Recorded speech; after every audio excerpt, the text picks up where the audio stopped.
गाजीपुर उत्तर प्रदेश अधीनस्थ सेवा चयन आयोग लखनऊ द्वारा आयोजित प्रारंभिक अर्हता परीक्षा पीईटी 2025 को लेकर गाजीपुर प्रशासन पूरी तरीके से अब सतर्क हो गया है।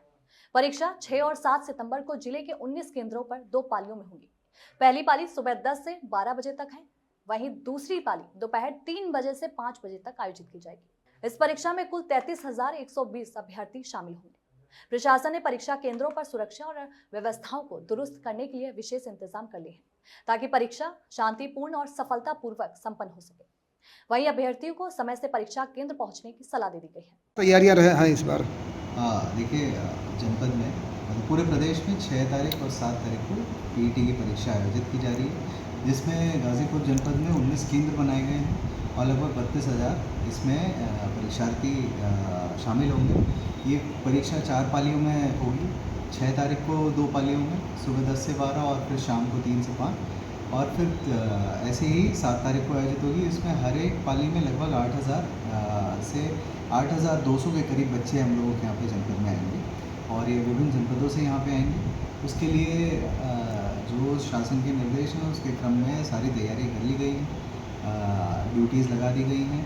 Sector magistrates, zonal magistrate, static magistrate सब नामित कर गए हैं। केंद्र व्यवस्थापकों को आवश्यक दिशा निर्देश करके उनकी ट्रेनिंग करा दी गई है और ट्रैफिक को लेके और होटल्स वालों के साथ, धर्मशाला वालों के साथ भी बैठक कर ली गई है कि भाई आप कोई अनर्गल रेट्स ना आया करें अगर कोई बाहर से आता है। तो जो भी निर्देश है उन सबका अनुपालन कराया जा रहा है और मुझे पूरी उम्मीद है कि हम लोग शुचितापूर्ण परीक्षा कराने में सफल हैं। सर, जब तो रोडवेज़ के लिए भी यहाँ से कई परीक्षार्थी दूसरे जनपद में भी जा रहे हैं, तो ARM रोडवेज़ को भी बताया गया है कि किन किन जनपदों में जा रहे हैं। तो उसके लिए जो भी विशेष व्यवस्था है उसके लिए शासन से ऑलरेडी उनको निर्देश जारी है ARM रोडवेज़ के लिए। और जो इस जनपद में आ रहे हैं वैसे ही दूसरे जनपदों से आने वाले के लिए वहाँ पे भी निर्देश ऑलरेडी हैं। तो जो जैसे बस स्टैंड पे आ रहे हैं तो मोस्टली तो हमारे सारे केंद्र शहर में ही हैं।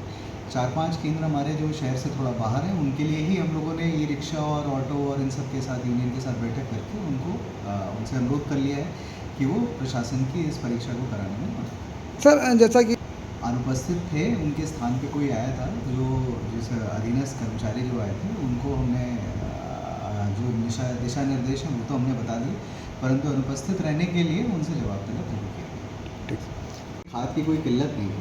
पिछले गत वर्ष से हम लोगों ने ज़्यादा खाद इस वर्ष में सप्लाई करी है शासन द्वारा और उसका हम लोगों ने वितरण भी कराया है और बहुत ही अच्छे से वितरण कराया है कि पिछले वर्ष जो कृषक लाभार्थी थे उससे ज़्यादा कृषकों को इस बार हमने लाभ पहुँचाया है। सहकारिता और प्राइवेट सेक्टर दोनों को मिला के बता रहा हूँ और इसी को लेके यहाँ पे काफ़ी सतर्कता भी बरती जा रही है कि कोई भी किसान ज़्यादा से ज़्यादा न ले, मतलब कोई भी छुपाते हुए जोत के हिसाब से ही लोग लेके जाएं और अधिकतम एक बार में 2 बोरी लेके जाएं ताकि ज़्यादा से ज़्यादा कृषकों को हम लाभान्वित कर सकें। इसी के क्रम में एक हमको एक सोसाइटी में खंडवाडी में कुछ शिकायत प्राप्त हुई थी, तो उसकी जब जांच कराई गई तो शिकायत प्रथम दृष्टया सत्य पाई गई, जिसके क्रम में 3/7 में FIR संबंधित सचिव के विरुद्ध हम लोगों के द्वारा कृषि अधिकारी के द्वारा कराई गई है और इसी सब चीज़ों को रोकने के लिए हम लोगों ने सत्यापन अधिकारी नामित करे हैं। तो जैसे ही हम लोग यहाँ से स्टॉक रिलीज़ करते हैं तो पहले हमारे सत्यापन अधिकारी द्वारा सत्यापित किया जाता है स्टॉक को, उसके बाद ही वितरण किया जाता है। उसके बाद